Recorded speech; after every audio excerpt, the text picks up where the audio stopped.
ISKCON থেকে বহিষ্কার চিন্ময় দাস, দায় নেবে না সংগঠন। সাম্প্রতিক সময়ে সনাতনীদের বিভিন্ন কর্মসূচিতে বক্তব্যের জন্য ব্যাপক আলোচিত চট্টগ্রামের হাটহাজারীর পুণ্ডরিক ধামের অধ্যক্ষ চিন্ময় কৃষ্ণ ব্রহ্মচারী সম্প্রতি গঠিত বাংলাদেশ সনাতনী জাগরণ জোটের মুখপাত্র হিসেবে দায়িত্ব পালন করছেন। তিনি সোমবার রাজধানীর শাহজালাল আন্তর্জাতিক বিমানবন্দর থেকে গ্রেফতারের পর আবারও আলোচনায় তিনি। বিভিন্ন সনাতনী সংগঠনের পক্ষ থেকে তার গ্রেফতারের নিন্দা জানিয়ে বিবৃতি দেওয়া হলেও নীরব রয়েছে আন্তর্জাতিক কৃষ্ণ বানামৃত সংঘ ইসকন বাংলাদেশ। খোঁজ নিয়ে জানা যায়, বাংলাদেশি ইসকনের সংগঠকদের মধ্যে অন্যতম ছিলেন চিন্ময় কৃষ্ণ দাস ব্রহ্মচারী।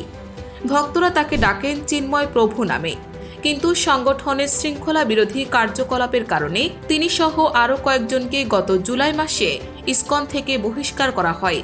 চট্টগ্রামের হাজারী গলির ঘটনা প্রসঙ্গে গত ৯ নভেম্বর রাজধানীর স্বামীবাগ ইসকন আশ্রমে ইসকন বাংলাদেশ আয়োজিত এক সংবাদ সম্মেলনের বক্তব্যে সংগঠনের সাধারণ সম্পাদক চারু চন্দ্র দাস ব্রহ্মচারী একথা জানান। সাংগঠনিক শৃঙ্খলা ভঙ্গের দায়ে ইসকনের যাবতীয় কার্যক্রম থেকে চট্টগ্রামের পুণ্ডরিক ধামের অধ্যক্ষ চিন্ময় কৃষ্ণ দাস, প্রবর্তক শ্রীকৃষ্ণ মন্দিরের অধ্যক্ষ লীলারাজ গৌরদাস ও সদস্য স্বতন্ত্র গৌরাঙ্গ দাসকে অব্যাহতি দেওয়া হয়েছে বলে জানিয়েছিলেন তিনি। দিগদিগন্ত ডেস্ক।